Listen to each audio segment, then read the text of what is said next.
programme ChatGPT Skazal. Au cœur de la Russie, derrière des murs de béton et des portails d'acier, le quotidien écrit des scénarios sans pitié, et des adolescentes coupables purgent leur peine. Dans le pays, il n'existe que 2 colonies pour mineurs, l'une à Novi-Oskol, l'autre à Tomsk, chacune étant un microcosme isolé.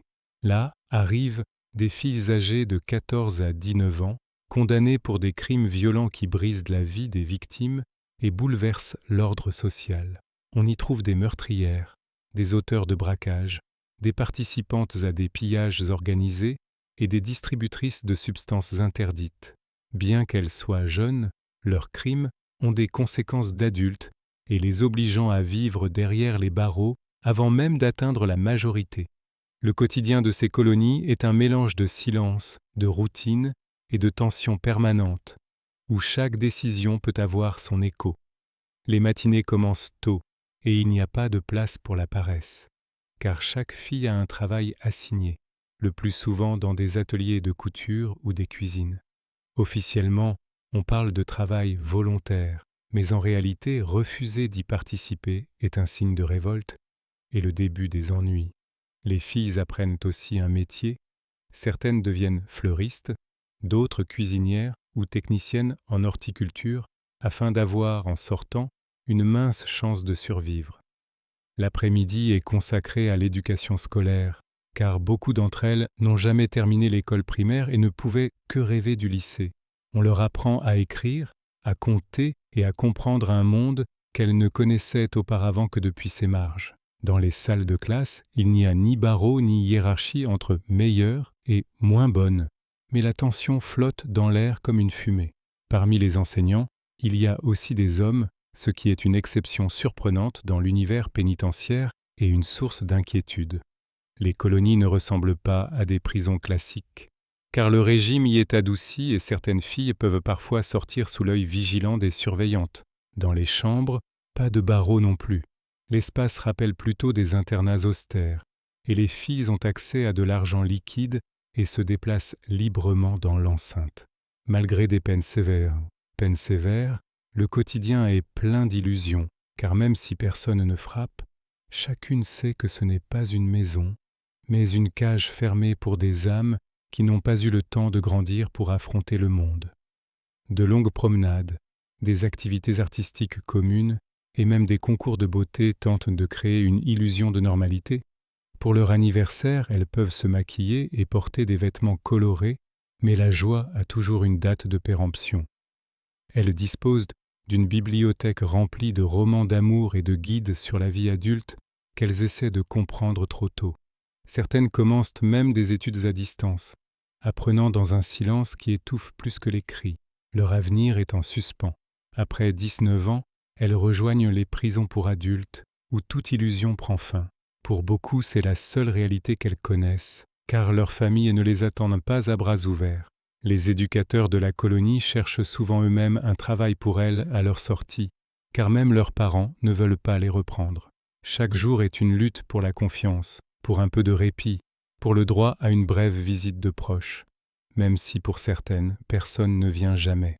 4 visites longues par an sont un luxe dont toutes ne peuvent profiter, car toutes n'ont pas quelqu'un de l'autre côté du mur. Derrière une liberté apparente se cache un système froid, où chaque sourire est un masque et chaque émotion peut être retournée contre toi.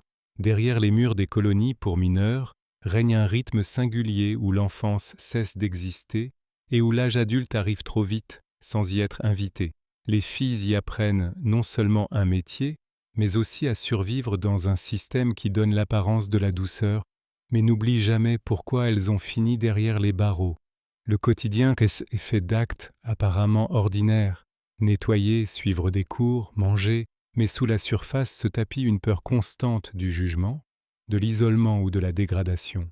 Les permissions pour bonne conduite sont rares, et chaque décision d'un éducateur peut ruiner un chemin vers une libération anticipée, construit patiemment. Les filles savent que la moindre erreur peut anéantir des mois d'efforts, et que la bonne conduite est souvent perçue comme un devoir, non comme une vertu. Dans cette communauté fermée, le statut se construit par l'obéissance, la discipline et l'acceptation de la soumission, jamais par la révolte ou l'individualisme. Chaque nouvelle arrivante passe une épreuve informelle durant laquelle elle doit prouver qu'elle connaît les règles du jeu, même si personne ne les lui a jamais expliquées. La communauté de la colonie est un microsystème fondé sur des règles tacites, où les plus fortes dominent les plus faibles, et où la loyauté est une monnaie plus précieuse que l'argent. Les filles parlent rarement de leur avenir, car la plupart vivent au jour le jour, concentrées sur leur survie et la préservation de leurs privilèges. La pire punition est de l'isolement, solitude, visites limitées, rupture avec le groupe. Et même si elles ne s'accompagnent pas de violences physiques, ces conséquences peuvent être destructrices. La colonie leur apprend à maîtriser leurs émotions, même si celles-ci sont parfois la seule chose qui leur reste. La joie éphémère de voir sa mère, venue pour la première fois après 3 ans, peut être éclipsée par un contrôle de comportement ou une conversation désagréable avec une surveillante. Les filles ont accès à des activités artistiques, mais peu croient que cela les aidera une fois libres. Elles savent que l'étiquette ex-détenu leur collera à la peau pendant des années. Même après leur libération, beaucoup n'ont nulle part où aller, car les familles sont brisées, les foyers dysfonctionnels ou l'enfance volée par l'alcool, la violence et la rue. La colonie devient ainsi, paradoxalement, un lieu plus sûr que le monde au-delà de ses murs, où personne ne garantit un toit. Parfois, à leur sortie, elles retournent à de vieilles fréquentations et aux mêmes erreurs, car personne ne leur a appris à vivre autrement, et la réinsertion s'arrête à la porte. Les surveillantes essaient d'aider, cherchent un emploi pour elles, contactent des fondations, mais le système ne suit pas toujours la réalité. Il arrive qu'une fille quitte la colonie avec un métier de couturière, pour dormir une semaine plus tard dans une cage d'escalier et mendier de quoi manger. Les souvenirs de la colonie restent longtemps dans la tête, les appels matinaux, les comptes rendus, les numéros d'identification et la sensation constante d'être observées. Même après avoir retrouvé la liberté, elles ont du mal à dire « moi », car pendant des années, elles n'étaient qu'un numéro dans un système qui ne les connaissait qu'à travers leurs peines. Les filles apprennent à rédiger un CV, à lire des livres, à parler de leurs émotions, mais cela ne change rien au fait que le monde les a longtemps traitées comme des personnes qui avaient déjà perdu avant même de commencer. Le système fonctionne comme une horloge, qui tic-tac avec une précision implacable, et les filles, quel que soit leur âge et leur peine, apprennent que personne ne viendra les sauver si elles ne trouvent pas elles-mêmes comment ne pas s'effondrer.